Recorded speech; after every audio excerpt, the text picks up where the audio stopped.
Inerrancy. Ang pulong inerrancy nagpasabot sa dili pagkasayop sa belang kasulatan nga sa laing pagkasulti ang Biblia walay sayop o dili sayop. Adunay nagkalainlaing pagpasabot kun ngano nga ang balaang kasulatan gituuhan nga walay pagkasayop. Aron gayud matataw kun ang nagpaluyong kamaturan mahitungod ni ining pulo nga inerrancy. Ang Biblia dili sayop. Tan-aw nato kini mga nagkalainlaing kamaturan. Una, ang inerrancy as one of the effects of inspiration. Ang kinaiyahan sa Biblia nga dili masayop may usa sa mga epekto sa paglamdag sa Dios. Adunay mga pagpamatuod nga ang dili pagkasayop sa Biblia bunga sa mapaglamdag. Una, revelation, pagpadayag. Ang Ginoo nagpadayag siyang kaugalingon ngadto sa tanang katawhan nga mudawat og mubasa sa balaang kasulatan. Ikaduha, unity o kaiusahan. Ang Biblia adunay kamaturan sa pagkahiusa sa tanan nga nahisulat niini gikan sa sinugdanan og hangtod sa katapusang bahin. Tungod kay ang tuburan sa tanang butang nga nahisulat sa Biblia usara og mao ang Ginoo. Ikatulo, completeness o kahingpit o kakumpleto. Diha sa Biblia ana ang tanang butang nga gikinahanglan masaran sa tao. Ang pagpadayag sa Dios sa iyang kaugalingon gipakita pinaagi siyang bugtong anak nga si Jesus. Usa ka kamatuoran nga diha sa Biblia gipadayag gayud sa Dios ang tanan nga gustong masaran sa tao. Ang ikaapat, sacramentality of the Bible. Kini usa ka kamatuoran nga pinaagi sa balang kasulatan mamahimo nga ikahinagbo sa tao ang iyang Ginoo kun ang tao mobasa sa Biblia sa kamatinud-anon gayud. Og ang ikalima, inerrancy. Bunga sa tanan nga paglamdag migawas kining kamatuoran sa gitawag nga inerrancy o ang pagkawalay sayop sa balaang kasulatan. Adunay pipila ka mga problema diha sa Biblia mahitungod sa inerrancy. Pipila ka mga problema mahitungod sa kamaturan sa pagkawalay sayop sa Biblia. Una, basically stated. Ang Biblia kung itandi sa ubang mga basahon panahon sa pag-umol ini, nakita og namatud-an nga ang Biblia adunay mga sayop nga nisulat niini tungod kay ang ubang mga nahisulat sa Biblia dili magkatukma sumala sa gituuhan nga husto sa ubang mga basahon. Ikaduha, ang mga ehemplo. There is biblical self-contradiction. Adunay dili pagkatukma sa mga sinulat diha mismo sa Biblia. Ang naisulat nga panghitabo diha sa Genesis Capitulo 7, versikulo 17, wala magkatukma sumala sa naisulat sa Genesis Capitulo 7, versikulo 24. Ikaduha nga pananglitan, there are errors in natural science. Ang mga pagpahayag sa sinsya dili gayud susama sa paglarawan sa Biblia. Ang paglarawan sa mga butang sa atong palibot, pananglitan ang sinugdanan sa uban, makita nga lahi gayud ang paglarawan sa sinsya kung itandi sa paglarawan sa Biblia. Ang ikatulong ehemplo, errors in history. Ang kasaysayan mahitungod ni Propeta Daniel diha sa Biblia nakita nga kini dili tukma sumala sa gisigutan sa mga basahon sa kasaysayan, history of books. Og ang ikapat nga ehemplo, ang moral errors. Ang pagkasayop sa panlantaw kung unsay labing maayo nga paagi sa pagpuyo sa kinabuhi. Joshua Kapitulo 11, versikulo 14 hangtod 15. Adunay pipila ka mga pagpamatuod nga bisan sa tanang mga nakita nga problema sa sinulat sa Biblia walay sayop. Una, ang Jewish attitude. Ang batasan sa mga Hudiyo nga gitawag og oracle o panagna, silang kapanahonan gituuhan nga ang Biblia usa ka panagna nga gisugdan sa Dios o kay Dios man ang nagsugod og sinugdan ini, klaro og tataw kayo nga ang Biblia wala gyud sayop. Ikaduha, ang New Testament allusions. Mga pagpunting diha sa Bag-ong Testamento nga ang Biblia dili gyud masayop. Pananglitan sa Ebanghelyo ni San Juan Kapitulo 10 versikulo 35 giingon, kung sila nga gihatagan sa iyang mensahe gitawag sa Dios, ang kasulatan dili mangyud masayop. Mga pagpunting diha sa Bag-ong Testamento nga ang Biblia dili gid masayop. Juan Kapitulo 10, versikulo 35, giingon, kung sila nga gihatagan siyang mensahe gitawag sa Dios, ang kasulatan dili man gid masayop. Lucas Kapitulo 24, versikulo 44, gikinahanglan nga matuman ang tanan nga nisulat mahitungod kanako.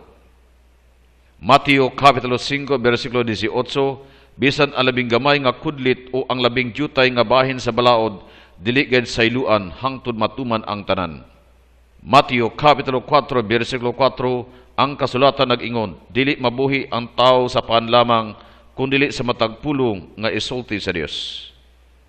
Lahi nga kinaiya, lahi nga attitude mahitungod sa dili pagkasayop sa Biblia. Atong tan-awon karon ang mga early Christian writers, ang mga unang Kristohanong magsusulat.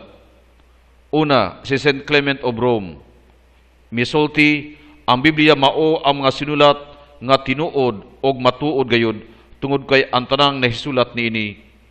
Ang Biblia mao ang mga sinulat nga tinuod o matuod gayud tungod kay ang tanang nahisulat niini mugna man sa paglamdag sa Dios ngadto siya mga magsusulat o tungod kay epekto man sa paglamdag sa Dios dili gid kini masayop. Lahi nga Christian writer mao si Saint Justin nga ang eskriptura, ang Biblia walay pagkasukwahi diya mismo sa iyang mga sinulat. Ikatulo, si Saint Irenaeus. Miingon siya nga ang Biblia husto og hingpit tungod sa kamatuoran nga kini namugna epekto sa paglamdag sa Dios. Ang lahi nga Christian writer, si Saint Hippolytus. Miingon siya nga ang Biblia tungod sa kamatuoran sa pagkanilamdagan dili gid mulingla kanato. Og ang lahi nga Christian writer mao si St. Thomas Aquinas. Diin siya misulti usa ka pagpanamastamas ang pag-ingon nga nasulod og naisulat si Biblia. Atong tan-awon ang pipila ka mga ecclesial documents mahitungod sa Biblia. Sa mga tuig 1351 Anno Domini, si Pope Clement VI misulti mahitungod sa kamatuoran si Biblia. Mingon siya kinahanglan nga ang tanan sa walay duha-duha mutuo nga ang Biblia wala gay sayop. Lahi nga Santo Papa si Pope Leo XIII. Misulti siya nga ang Biblia wala gay sayop nga mahisulod niini tungod sa kamatuoran nga ang nagmugna og nagsugod mao man ang Dios kinsa mao gayud ang matuod nga magsusulat o kay Dios man dili gid masayop. Ang sunod mao si Saint Benedict XV. Kinsa ng hisgot usab sa susamang mga butang. Og ang ikapat, si Pope Pius XII, sa gihapon naghisgot sa susamang mga butang nga nisgutan sa unahan. Unsa man ang mga solutions niini?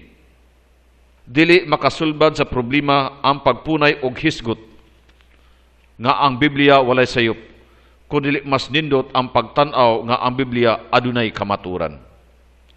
Una, change in inerrancy of the Bible to truth content of the Bible or truth value of the Bible.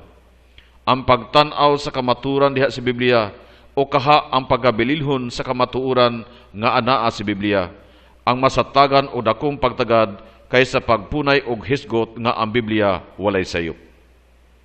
Ikaduha, the truth content of the Bible should consider the wholeness of the Bible. Ang Biblia sumala sa atong nasayran nga kini adunay kamatuoran sa pagkayusa mao nga sa pagtan-aw sa mga mensahe niini angay nga tan-awon usab ang kinatibuk-ang kamatuoran niini. Ikatulo, truth value of the Bible should be seen in consideration of the original text. Ang mga kamatuoran nga naa sa Biblia angay usab nga pagatan-awon sumala sa original nga pagkasulat niini. Ikaapat, the intensity of expression. Kini adunay kalabutan usab sa gitawag nga literary forms o pamaagi sa pagsulat. Adunay lain-laing gibugaton sa pagsulti. Pananglitan ang pagpahayag pinagi sa awit, kaagi o kasaysayan sa mga panghitabo, historical, balak o uban pa, apan kini naglangkob sa mga mensahe sa Dios bisan kon naglain-lain ang gibugaton sa pagsulti. Ang ikalima, the situation of the writer. Usa-usab sa hatagan sa pagtagad mao kining kahimtang sa magsusulat. Usahay ang kahimtang sa magsusulat muhatag og laing kulor sa mga sinulat. Mao nga ang ayantunan usab ang kahimtang sa mga magsusulat pinagi sa gitawag nga reduction criticism. Og ang ikaunom, the difference between the message and the instrumental statements. Ang kalainan sa mensahe o mga paglarawan. Adunay mga paglarawan sa usa ka butang nga nagkalain-lain apan ang mensahe nga gitumong o gipunting usara o susamara. Sa katapusan, kita makasulti kung ang tao hatagan lang og igong higayon nga motuki og motan-aw sa mga kamaturan nga nisulat sa Biblia, basig makita o kaha mabot ang tao sa panghuna-una nga ang Biblia walay pagkasayop. Mas makahuluganon ang pagtuon sa Biblia kung pagatan-awon mao ang kamaturan nga nisulat niini og pagkabililhon sa mga kamaturan niini diha sa atong kinabuhi kaysa pagpunay og hisgot nga ang Biblia walay sayop.